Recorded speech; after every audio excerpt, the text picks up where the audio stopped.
Olá, pessoal do segundo ano, tudo bem? Então, vamos conversar um pouquinho sobre o assunto do último PDF postado: Sistemas Escolares e Reprodução Social em Pierre Bourdieu. Para início de conversa, vamos partir da premissa de que a educação é uma ação social tanto inovadora como conservadora. Isso acontece porque a educação tanto ajusta as novas gerações na ordem social vigente, como também promove adaptações nos padrões de comportamento por conta das mudanças que as inovações tecnológicas e materiais trazem. Então, a educação também é promotora da reprodução social. Isso porque ela é um dos agentes responsáveis pelo processo de socialização dos indivíduos. Então, a educação também transmite e reproduz os valores sociais estabelecidos. Valores sociais estabelecidos correspondem aos princípios norteadores da vida social.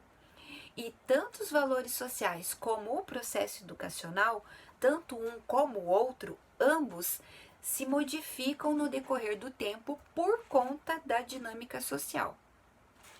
Para atender às demandas sociais, sejam as demandas sociais tradicionais ou as demandas sociais novas, a educação se vê impelida a se adequar às mudanças que acontecem nos outros espaços da sociedade, seja na parte política, na parte cultural, etc.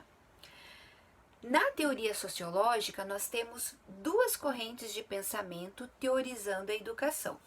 Uma corrente funcionalista, que é resultado das reflexões do Émile Durkheim, que identificava na educação uma função integradora e transmissora de valores culturais, e outra corrente de pensamento sociológico que identifica a hegemonia de determinados grupos sociais no conjunto da sociedade.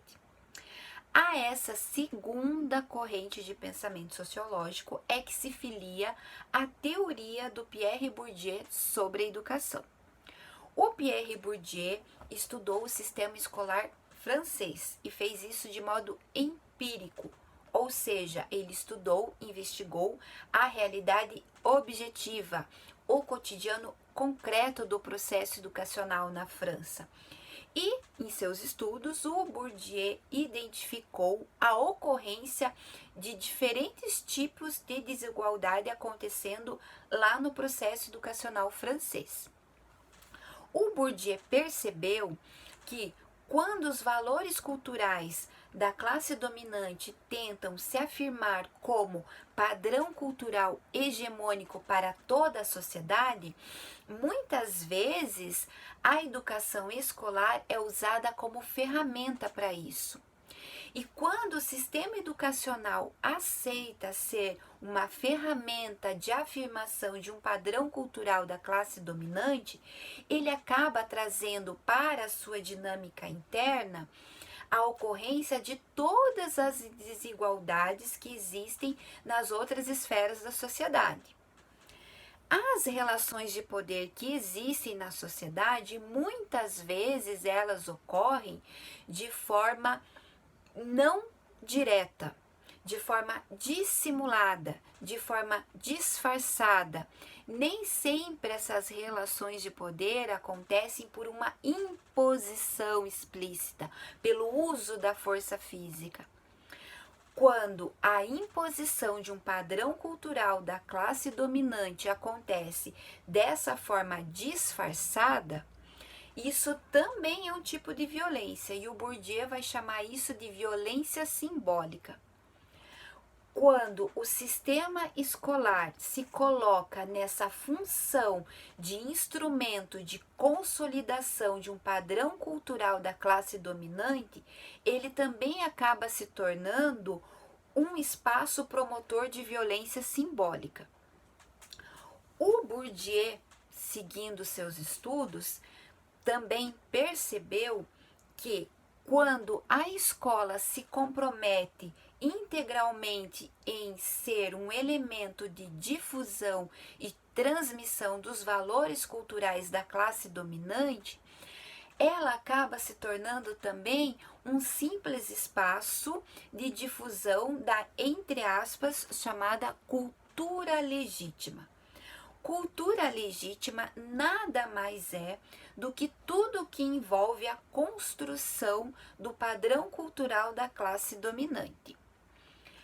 O Bourdieu vai chamar o domínio pleno da cultura legítima, ou seja, o domínio pleno do padrão cultural da classe dominante, como capital cultural. E quando o sistema educacional está comprometido com a difusão, transmissão, consolidação do padrão cultural da classe dominante, ele deixa de cumprir a sua função social de espaço de construção da cidadania para ser apenas um lugar de aquisição de capital cultural. Mas, dentro do contexto democrático, através das ações da comunidade escolar, é possível evitar que todo esse cenário que o Bourdieu delineou seja operacionalizado. É possível, através das ações coordenadas pela comunidade escolar, evitar que a escola se transforme nesse simples instrumento de consolidação de um padrão cultural da classe dominante, de evitar que ela seja um espaço promotor de violência simbólica.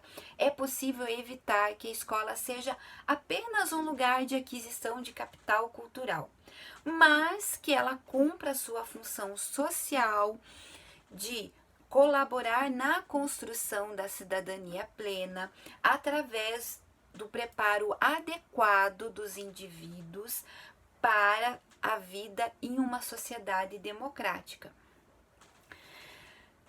Bom, de modo geral, é um pouco isso a teoria da educação sob o olhar do Pierre Bourdieu.